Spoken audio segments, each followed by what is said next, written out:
আমরা কেন এখানে আসছি? সবাই মনে করে বোধহয় জামাত ইসলাম মানে এখানে সব মৌলানা। মঞ্চে দেখেন শুধু একজন মৌলানার নাম বলছে, আব্দুল হালিম সাহেব। বাকি সব barrister, engineer, doctor. Shafiqur Rahman সাহেব নিজে ডাক্তার। সব শিক্ষিত লোকের সমাবেশ, সমাগম, 11 দলীয় ঐক্য জোট হয়েছে। সুতরাং সমগ্র জাতিকে বলবো, ভুল করবেন না। আমি একজন মুক্তিযোদ্ধা, এটা হলো আমার জীবনের শেষ যুদ্ধ।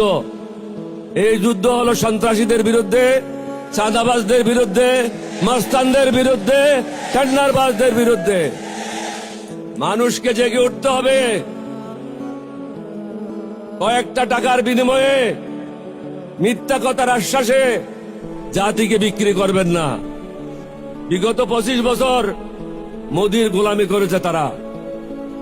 মোদির গোলামদেরকে আপনারা ভোট দেবেন না, ঋণ খেলাপিদেরকে ভোট দেবেন না, মাস্তানদেরকে ভোট দেবেন না, সন্ত্রাসীদেরকে ভোট দেবেন না।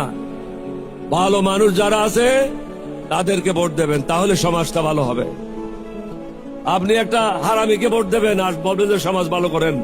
সমাজ কিভাবে ভালো হবে?